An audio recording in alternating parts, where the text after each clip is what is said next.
おいおいおい、喧嘩は終わり？そんなのてめえの決めることじゃねえだろうが。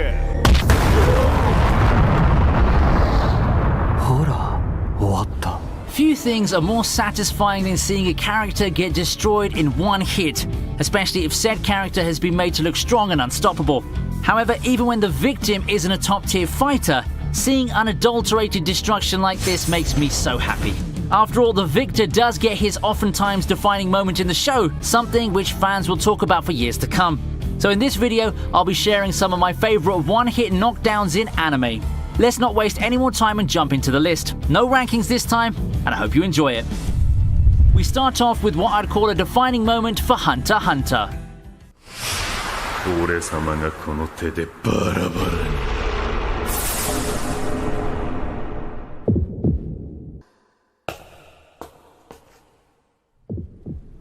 A cool thing about storytelling, whether it's anime or otherwise, is that the entire tempo, the entire feel of a show, can change in just a single moment. One swift event is all it takes for people to realize that, hey, this might not be a typical anime after all. Hunter x Hunter has got a lot of these moments, and by the time Killua vs Jones happened, people already knew they're staring at a gem of an anime. That still doesn't diminish the impact of this fight, especially given what happened. How often do you see someone one-shot anyone by literally ripping his heart out? This moment probably solidified the fact that Hunter x Hunter isn't your typical shonen if it hadn't been already. It's not afraid to pull its punches, and it's not every day you see these kinds of anime go past the bounds of standard shonen violence and give us such a graphic display of destruction, all while one of the good guys looks unfazed doing it. This moment caught some people off guard, and I sure think that statement still holds true to this day. What a way to assassinate someone. A fight in Bleach, often lost in the footnotes, is the next moment on our list. 今の私は何者よりも強大な光よ。バカな。Do you still remember who Kenpachi's last opponent in the anime was? I won't blame you if you don't, since reception for the Fullbringer arc has been middling at best. I also won't blame you because the fight was over faster than you could make a coffee. Heck, Kenpachi and Giriko spend more time talking than actually fighting. You expected a big throwdown that would push Kenpachi to his limits? Or, well, at least something that lasts long despite the majority of it happening off screen like Yami. Nope. Kenpachi just finishes the fight the Kenpachi way. A clean bisection, ending the fight in one hit. Looks like our bloodthirsty friend just got even stronger after the time skip. So much for Giriko putting on all those theatrics and blabbering about his powers. Kenpachi don't give a damn.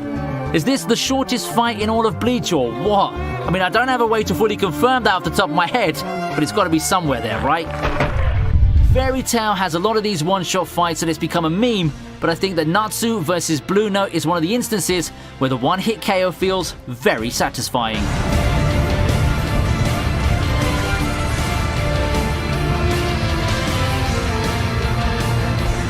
Fairy Tail's post-time skip Avatar arc kicks off in a big way, setting the gears off with an invasion of Margaret Town courtesy of the guild Orochi's Finn. Leading the charge is an old familiar face, Blue Note Stinger from the Tenro Island arc. Yes, that guy who gave Gildarts a run for his money is back, and now our heroes have to take care of him without their most powerful member. Wendy and Sheria find themselves struggling against his gravity magic, then Natsu just comes in, and we all know what happens next. He no-sells gravity magic and absolutely dumpsters Blue Note with Fire Dragon King's Roar. And just like that, invasion over, and the heroes have won. I wouldn't put it any other way. Post-time skip, Blue Note has become a joke. I know the fight was written this way to make Natsu look strong, but this is really pathetic for someone who pushed Gildarts to the limit back in Tenro Island. He had all those years to train too. Not good for Blue Note, but hilariously entertaining for Fairy Tail fans. One-shot fights are commonplace if you're God Suya, so Mahoka gave us one as early as the first arc.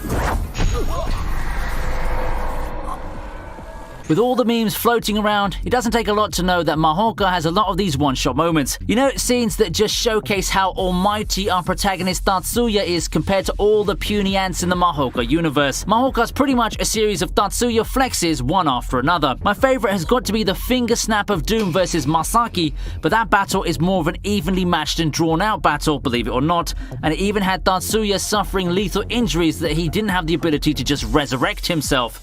So, we move on to victim number 1, arrogant schoolmate Hanzo. Taking Tatsuya's weird categorization to heart, if you're so confident in being able to win a duel, should be an easy battle against one of those weak underdogs then, right? All he has to do is to aim his CAD, outskill him in magic casting and, oh no, that ought to show the guy. Hanzo better stop looking down on weeds because just like any school's grading and categorizing systems, student evaluations may be the most accurate thing in the world. Demon Slayer makes an appearance with Zenitsu's shining moment.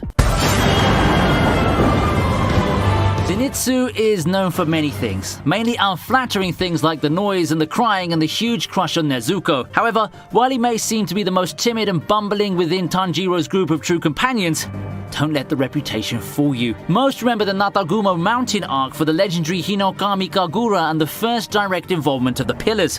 However, I'm sure that most people would agree that Zenitsu also stole the show with his battle against the Spider Demon. Heck, if it weren't for Tanjiro's moment, I think that this would be the moment of the arc where an unassuming Zenitsu finally unloads the power he's been hiding inside with a one-shot victory. Granted, it's not against a super significant enemy, but you gotta admire Zenitsu's spirit to unleash this while suffering from all the injuries he already had. I dare say that in this arc, he's actually the most badass of the group, and that's including the Kamado siblings in the equation. There, I said it. Asta versus Sekkei's up next, and is this one pretty stomp?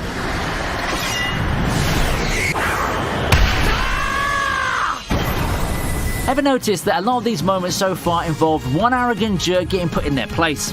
Yeah, here's more of that, this time coming from Black Clover. Magic duels form one of the most fundamental trials for aspiring Magic Knights, so you'd expect a couple of rotten eggs and assholes somewhere in the tournament. Asta faces one such jerk in Sekkei, who's so confident that he can easily defeat Asta. It's not hard to see why, objectively speaking. Sekkei feels that he has fully prepared for whatever Asta can throw his way with his impenetrable shield. Too bad for him though, his pitiful shield is no match for Asta, and he gets one-shotted in a shocking turn of events. In hindsight, the moment feels like it can be diminished due to Sekkei holding back, but I don't think that matters. When we all saw this moment, it sold us on Black Clover, and it's an awesome one-shot knockdown whichever way you put it. Next up in line is Mikey's one-shot on Hanma. ほら、終わった。 Tokyo Revengers has hit the ground running and has quickly become this season's phenomenon. Blending together the fun aspects of the time travel story and Japanese delinquents is quite the novel premise, and it does open up to a lot of fights where both combatants dare to go down and dirty with each other. Of course, fights of that nature also open the doors for some of the most satisfying knockdowns, and in this series, one of the more notable ones is when Mikey just flat out one-shots Hanma with a kick. I just love the way the moment gets built up with all the trash talking Mikey receives. Then, without another word, he just finishes it and follows up with his own chilling one-liner. All that after Mikey just got beaten to hell and back. It's so satisfying to see an arrogant slob get what's coming, and Hanma gloating before getting destroyed also doubles as one of the most gratifying moments in the show. I could just feel the emotion in that kick. Talk about making an impact, am I right? As we continue with the list, let's feature everyone's favorite one-hit wonder, Saitama.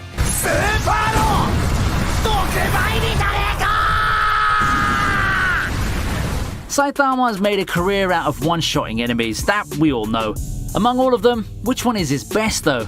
It varies from person to person, but personally, I think that the second arc's climax against Kabuto is the best one. What I love about this scene is that it already established what a threat Kabuto was. He already beat Genos beforehand, and he still had a lot of tricks up his sleeve. Then, we see him suddenly retreat from Saitama out of instinct.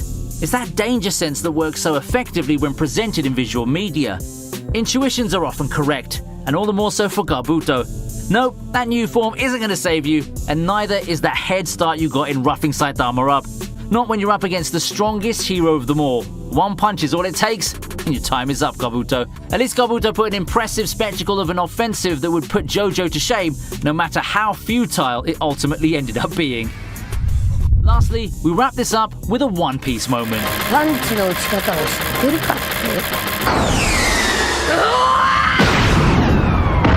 Knowing how big a fan I am of the series, of course we'll have a One Piece moment in here. My one-hit knockdown of choice for the series is Luffy versus Bellamy. Now, let's start with a question.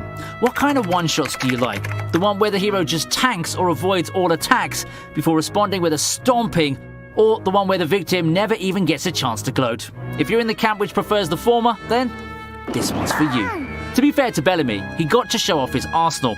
With Luffy not wanting to fight him, he gets free rein and the green light to start firing himself into his supposed enemy. Then he just had to make the mistake of insulting Luffy just before going for his final attack. Big mistake. Luffy just destroys him in one punch, just like a good hero should do. Considering what happened earlier on in the arc, this is easily one of the most satisfying moments in One Piece. Now that I'm done, I'd like to know what your favourite one-hit knockdowns in anime are. It could be serious or the comedic ones. Just take your time to share your thoughts in the comments section below. You could surely come up with something that I may have overlooked, and I'd love to learn about more moments like these. If you enjoyed this video, don't forget to like the video and share it with your friends. You can check out both memberships and my Patreon, all which are linked below, for more ways to support the channel. Your help would be very much appreciated. I'll be looking forward to seeing you for the next video. VinnyTube signing off for now, and I'll see you next time.